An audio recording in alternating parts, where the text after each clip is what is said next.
All right, ready to dive into a deep dive that's both delicious and surprisingly historical. We're talking all about chocolate, but more specifically, its fascinating connection to Valentine's Day. Sounds like a sweet topic. It really is, and you might be surprised to learn that this story stretches back millennia, way before heart-shaped boxes lined store Oh, shelves. absolutely. What we think of as a simple treat actually has a past intertwined with ancient rituals, global exploration, and of course, love and romance. Exactly, and it all starts with those unassuming cacao beans. Did you know they were once so valuable that some cultures actually use them as currency? It's true. We're talking about the Mayans and Aztecs, civilizations that flourished in Mesoamerica centuries ago. They were the first to cultivate cacao trees, and to them, these beans were a gift from the gods, literally. They called cacao the food of the gods and used it in sacred ceremonies, often as a symbol of love and commitment. Wow, so next time I bite into a chocolate bar, I should probably bow to the ancient cacao gods. But seriously, that reverence for chocolate is amazing. Can you tell us a bit more about how it was actually consumed back then? Well, you can forget those sugary conceptions we enjoy today. They prepared cacao as a bitter beverage, often spiced with chilies and other seasonings. Really? Yeah, it was far from the sweet treat we know now. Wow, that sounds like it would be an acquired taste. But I guess if you believe you're sipping on the nectar of the gods, it probably tastes a little bit better. So how did this divine drink make its way across the ocean to Europe? Well, that's where things get really interesting. Enter the Spanish conquistadors in the 16th century. Picture this. Hernan Cortez arrives in the Aztec Empire, encounters this strange, bitter drink, and somehow sees its value. He brings cacao beans back to Spain, and that's where chocolate's European journey begins. So we have Spanish explorers to thank for satisfying our modern-day chocolate cravings. That's wild. But wait, I've got to ask about Montezuma, the Aztec emperor. Legend has it that he drank gallons of cacao every day. Well, it is said that he consumed copious amounts of cacao, especially before visiting his wives. Oh, Yeah.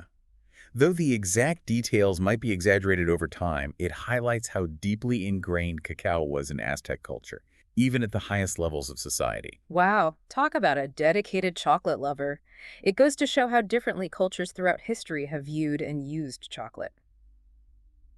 And we're back, continuing our deep dive into the fascinating history of chocolate, from ancient rituals to its modern-day association with love and romance. Before the break, we were talking about those Spanish conquistadors bringing cacao back to Europe. But let's be honest, a bitter drink doesn't exactly scream Valentine's Day. So how did that transformation happen? You're right, a bitter drink wasn't going to win any hearts in Europe. But the Europeans were clever. They started experimenting, adding sugar, spices like vanilla and cinnamon, even honey to make it more palatable. Imagine the bustling kitchens of European nobility experimenting with this exotic new beverage. So they basically invented the mocha latte, centuries before Starbucks. I can get behind that. But when did chocolate make the leap from a drink to those solid bars we all know and love? That evolution took centuries. In the 17th century, chocolate houses started popping up in England and other parts of Europe, becoming social hubs where people could gather and indulge in this luxurious beverage. Then, in the 19th century, everything changed thanks to the invention of the cocoa press. Okay, tech talk. How did the cocoa press revolutionize the chocolate game? Imagine this. Before the cocoa press, chocolate making was a labor-intensive process. This new invention separated cocoa solids from cocoa butter, making it possible to create smooth, solid chocolate bars. It was a game changer, leading to the mass production of chocolate and making it more affordable for everyone. From a drink of emperors to an everyday treat. The power of innovation. But we still haven't gotten to the love connection. How did chocolate go from a beverage enjoyed in fancy chocolate houses to the go-to gift for Valentine's Day? Well, this is where things get really interesting. In the 18th century, the tradition of exchanging handwritten love notes on Valentine's Day was gaining popularity.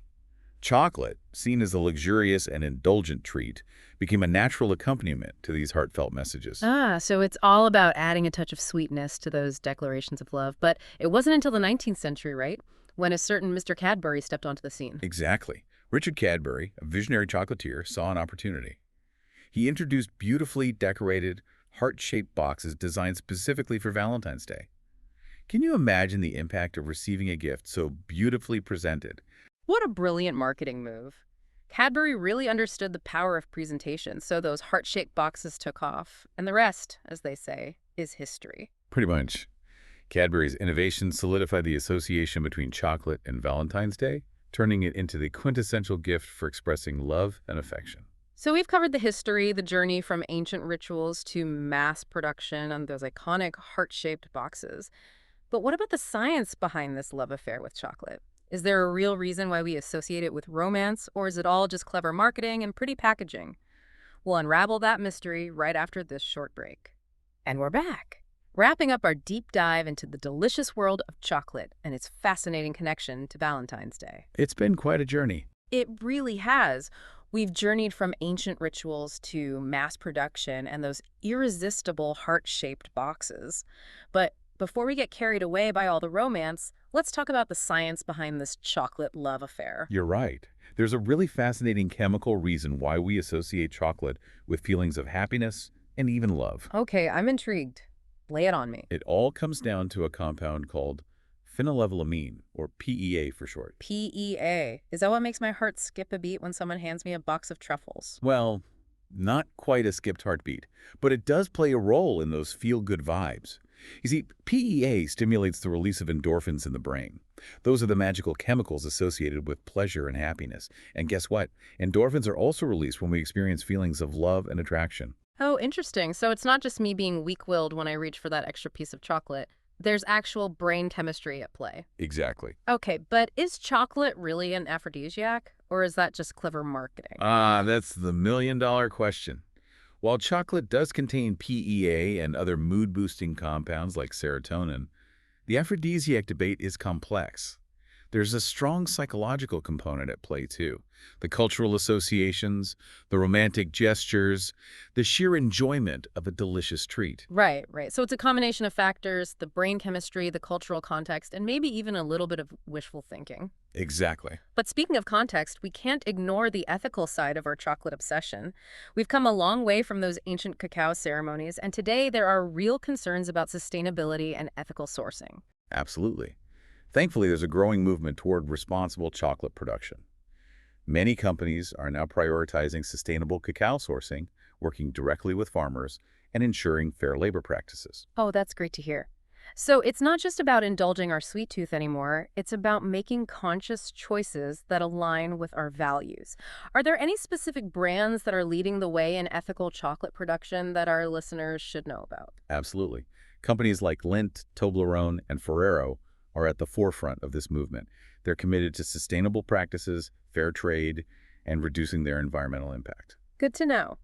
So next time you're picking out that perfect Valentine's Day gift, remember to flip the box over and see what's really inside, both literally and figuratively. It's about savoring those decadent flavors while also being mindful of the impact our choices have on the world. Well said. And perhaps that's the sweetest takeaway of all, that something as simple as a chocolate bar can connect us to a rich history, a fascinating scientific story, and a global community. That's a beautiful thought to end on. So the next time you unwrap a piece of chocolate, no matter what time of year it is, take a moment to appreciate its long journey from ancient rituals to modern sustainability, from the science of happiness to the sweetness of love. It's a delicious reminder that even the smallest indulgences can have a profound impact on ourselves and the world around us.